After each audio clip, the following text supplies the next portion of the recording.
c'est son adversaire aussi géopolitique. Depuis 2020, les relations sont très tendues. Depuis 2021, depuis août 2021, il n'y a plus de relations diplomatiques. Et depuis septembre 2021, même les avions marocains ne peuvent même pas entrer dans le ciel algérien. Les relations sont empoisonnées. Et pour ne pas dire que depuis 2022, nous sommes au bord d'une guerre non déclarée. S'il n'y a pas eu de guerre, encore une fois, militaire et conventionnelle, nous sommes dans une guerre diplomatique, médiatique, psychologique, très intense. Alors je m'explique. Les relations de l'Algérie et le Maroc ont toujours été compliquées. Sauf que depuis 2021, elles sont devenues plus que compliquées. Elles sont devenues alarmantes, inquiétantes. Elles sont dans une spirale de tension très dangereuse. Et moi, 1000 fois, j'ai expliqué qu'un affrontement militaire entre les deux pays n'était pas écarté parce que les deux pays maintenant jouent dans deux blocs géopolitiques complètement opposés. Le Maroc a privilégié Israël, les États-Unis et l'Occident. L'Algérie qui privilégie la Russie et la Chine. Et vu que depuis le début de la guerre en Ukraine, il y a un affrontement en Ukraine très violent et militaire et direct entre ces deux blocs qui se disputent le leadership mondial, j'ai expliqué brièvement dans plusieurs émissions. Je vous le dis, je vous redis ce que j'ai expliqué longuement dans plusieurs émissions. Là, je vous l'explique brièvement. C'est que l'Algérie et le Maroc ne sont plus souverains, ne sont plus décideurs de leur sort. Ils risquent d'être entraînés malgré eux dans une confrontation armée dans le cadre d'une guerre globale. Ce qui est rassurant, en tout cas, ce qui est rassurant, c'est que si du côté algérien, les accusations sont graves, parce que faut être objectif. Moi, je suis algérien, je suis objectif. Personne ne donnera des leçons de patriotisme en ce qui concerne la défense de mon pays. Moi, j'ai fait de la prison parce que je dénonçais, je défendais l'intérêt général de mon pays. J'ai été obligé de s'exiler, d'abandonner ma famille, mon pays, parce que je devais continuer de lutter pour la protection de l'intérêt général de mon pays et pour défendre mon pays contre les pourris qui sont en train de gâcher son avenir. L'engagement, le sacrifice que nous faisons, comment on a sacrifié pratiquement notre jeunesse et notre vie pour se battre pour l'avenir de notre pays, je crois que c'est suffisant comme preuve pour étayer ou pour étaler notre patriotisme.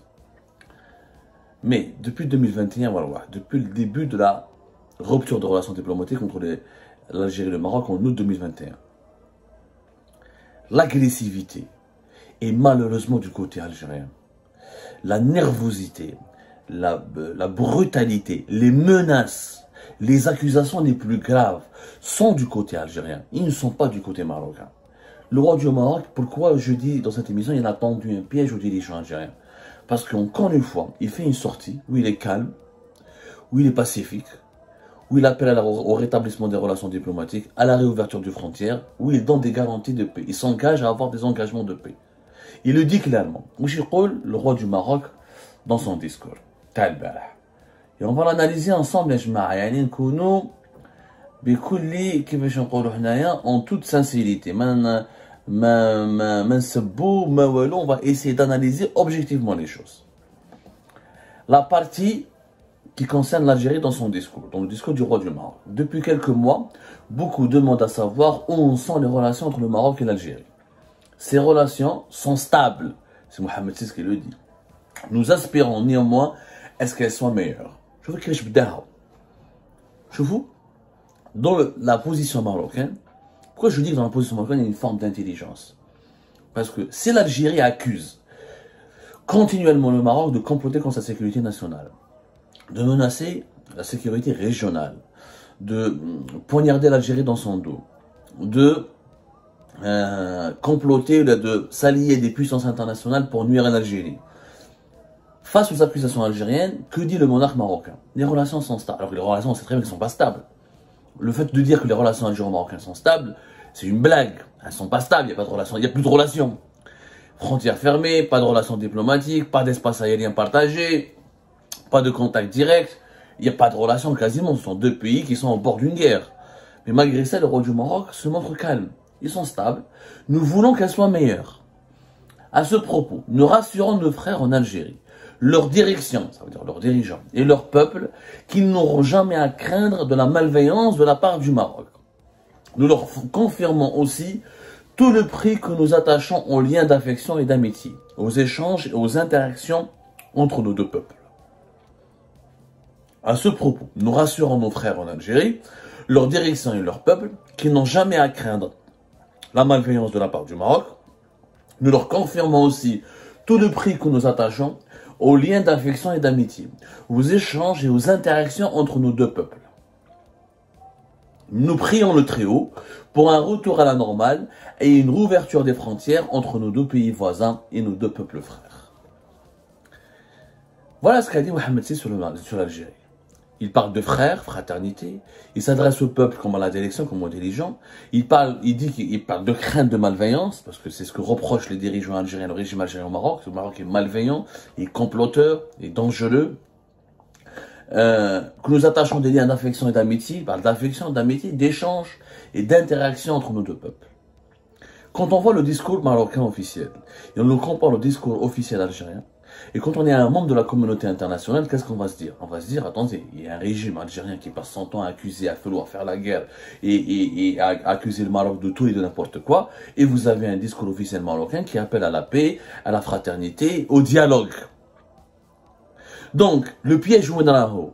Parce que bien sûr, du côté du point de vue algérien, les dirigeants algériens disent, mais non, le roi du Maroc est hypocrite, il dit ça, mais dans les coulisses, il poignarde l'Algérie, il dit ça, mais dans les coulisses, il ramène Israël à nos frontières, il dit ça, mais dans les coulisses, il fait tout pour saboter l'Algérie. Ok. Khalina mahadrat à les coulisses. Nous parlons d'abord dans ce qui est politique et diplomatique. D'abord, dans ce qui est visible. Pas l'invisible. Dans ce qui est visible, le discours officiel du Maroc, il est favorable à la paix. Et tu dis que moi, je ne te veux pas de mal, tu n'as pas à craindre du mal de ma part, je veux être ton ami, je veux être un bon voisin, je veux être ton frère, et je veux la réouverture des frontières. Face à ce discours de paix, les dirigeants algériens, je suis désolé, il faut voir ce qu'ils sont en train de dire depuis 2020. Depuis notamment 2021, depuis la normalisation des relations entre Israël et le Maroc, et depuis la rupture des relations diplomatiques avec l'Algérie, avec le Maroc. Abdelmadjid Tebboune a fait des allusions directes. C'est le Maroc qui a tué les diplomates algériens au nord du Mali. Il a accusé le Maroc d'avoir... Abdelmadjid Tebboune, il a dit une allusion indirecte. C'est lui qui était impliqué dans les feux de forêt en Algérie. L'accusation indirecte est devenue très directe, colportée par plusieurs partis politiques algériens et par des médias lourds en Algérie. Le Maroc abrite des opposants algériens, finance l'opposition algérienne contre le régime algérien, qui s'est allié avec Israël uniquement pour faire la guerre à l'Algérie. Les accusations sont très très graves, d'une gravité extrême. Des accusations qui témoignent d'une haine à l'encontre du Maroc, puis encore d'une prédisposition naturelle à lui faire la guerre. Les exercices militaires, le nombre d'exercices militaires organisés près de la frontière marocaine sont incalculables et innombrables. Donc, rien que Kinjibo, un observateur, quand on ramène quelqu'un qui n'est algérien ni marocain, quelqu'un qui vient de l'Afrique subsaharienne, de l'Amérique du Nord, de l'Amérique du Sud, de l'Asie, quelqu'un qui n'est pas occidental. On va ramener quelqu'un qui n'est pas occidental. Un membre des BRICS, ou un Sud-Américain, ou un Africain de l'Afrique du Sud, ou de l'Afrique subsaharienne. Quand il analyse les positions officielles des deux pays, il ne va que constater que l'agressivité, que l'accusateur, c'est l'Algérie. Le piège marocain, c'est celui qui accuse, qui doit prouver le bien fondé de ses accusations.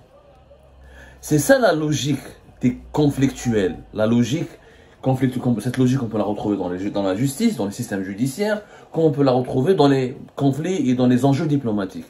Tu accuses le Maroc d'être le mal absolu. Est-ce que tu as les arguments, est-ce que tu as les preuves que c'est vraiment le Maroc qui te veut du mal? C'est à toi, l'accusateur, de prouver le bien fondé et la vérité de tes arguments, de tes accusations. Ce n'est pas à l'accusé de se défendre contre des accusations qui sont mensongères. Ce que j'ai envie de vous dire, que la posture que construit le Maroc, alors que nous, les dirigeants algériens, font du bruit, menacent, insultent, les injures, les médias algériens font d'une guerre médiatique sans précédent au Maroc, on relie tout au Maroc, les feux de forêt c'est le Maroc, même la canicule, c'est le Maroc. Si l'Algérie ne peut pas abriter la CAN 2025, c'est à cause du Maroc. Si l'Algérie n'a pas un membre dans le bureau exécutif de la CAF, c'est à cause du Maroc. Tout est à cause du Maroc. Si un étranger nous déteste, c'est à cause de la propagande marocaine. Une propagande anti-marocaine extrêmement dangereuse.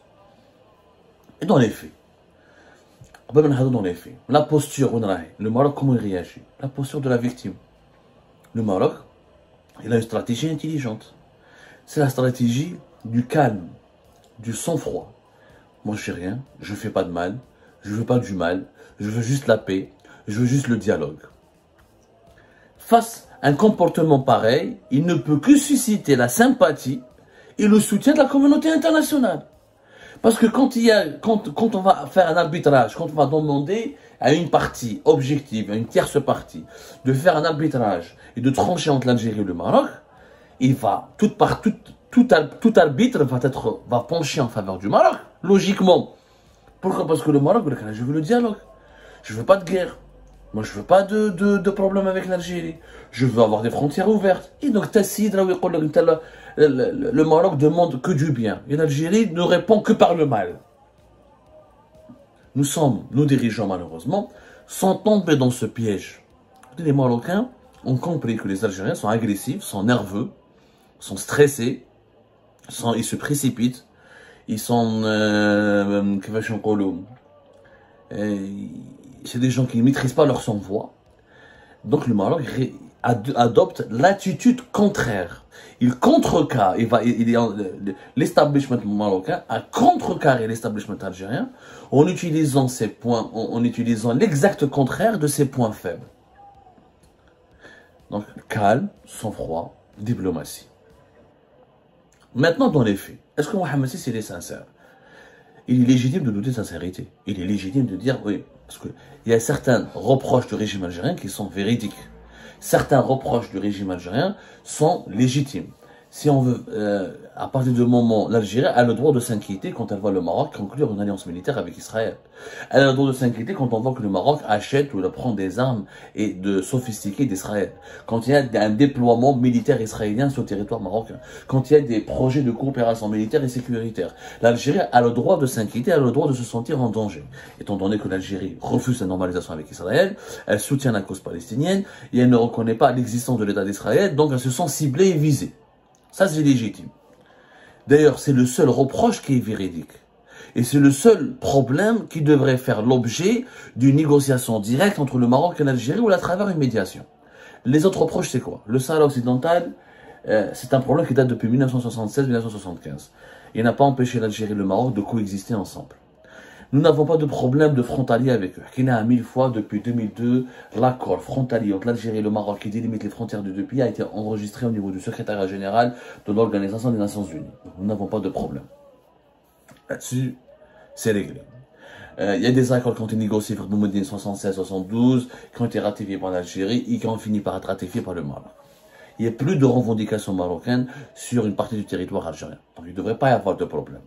Maintenant, les guéguerres médiatiques.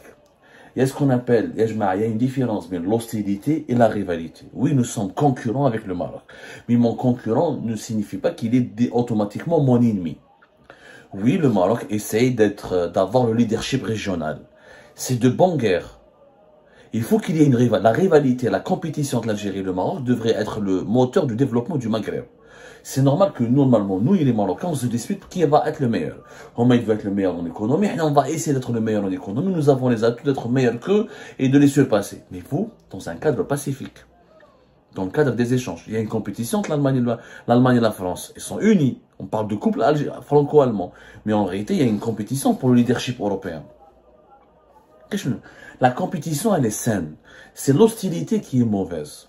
Le Sahara occidental, c'est un problème qui doit être réglé avec les Nations Unies. Pourquoi l'Algérie devrait faire de ce conflit une cause nationale? Alors que c'est un conflit qui relève, c'est un dossier qui relève de l'organisation des Nations Unies. Donc, il y a un cadre multilatéral dans lequel il faudra poser ce problème. Tout le reste, il n'y a pas un sujet. Nous avons beaucoup de désaccords avec le Maroc. La question des Algériens du Maroc qui ont été expulsés du Maroc, la question de la gestion des frontières, mais parce que les guerres médiatiques, les guerres médiatiques et diplomatiques, avant oui, à l'époque de Bouteflika, les médias marocains étaient beaucoup plus virulents que les médias algériens à l'égard du Maroc. Et la propagande anti-algérienne au Maroc était plus forte que la propagande anti-marocaine en Algérie. À l'époque de Bouteflika. Aujourd'hui, c'est pas le cas. Depuis 2021, Il n'y a pas un jour où le mot Maroc n'est pas cité ou l'a associé à, à une insulte, à une injure, à une accusation très grave, ou là, à des a priori très négatifs. Je vois le nombre des contenus négatifs contre le Maroc qui sont diffusés en Algérie et le nombre négatif contre l'Algérie qui sont diffusés au Maroc. Vous allez voir une différence de taille au niveau du volume, au niveau de la gravité des propos et de l'extrémisme des attitudes et des postures qui sont adoptées ou dessinées dans ces contenus-là. Donc, en conclusion, c'est que le régime marocain, il se comporte avec beaucoup d'intelligence de son conflit qui l'oppose à l'Algérie. Il continue de travailler sa stratégie, d'être dans la posture de la victime. Il n'a rien fait. J'ai fait mon alliance avec Israël, c'est mon droit, c'est ma souveraineté nationale. Mais je ne veux pas attaquer l'Algérie. Je modernise mon armée. Comme l'Algérie achète des armes russes, moi j'achète des armes israéliennes. Je suis ouvert au dialogue. Je veux la paix. Je veux le réouverture des frontières. C'est la posture de la victime. Alors que l'Algérie, elle a la posture du coupable, parce que c'est elle qui agresse, c'est elle qui accuse, c'est elle qui ferme, c'est elle qui veut maintenir la fermeture des frontières, c'est elle qui a rompu les relations diplomatiques, c'est elle qui a expulsé l'ambassadeur marocain, et c'est elle qui ne veut pas d'une amitié avec le Maroc. Alors le piège. Et ce piège-là, il est gagnant pour le Maroc. Il est gagnant, parce que le Maroc, d'ailleurs, faisons un sondage sur la scène internationale, vous allez voir que le Maroc est perçu de façon plus positive que l'Algérie. Parce que le Maroc est dans la douceur. En Algérie, nos dirigeants sont dans la brutalité. En tout cas, mettre dans le monde, les puissances douces finissent toujours par gagner. Parce qu'avec la douceur, on peut obtenir à long terme et à moyen terme ce qu'on ne pourra jamais obtenir par la brutalité.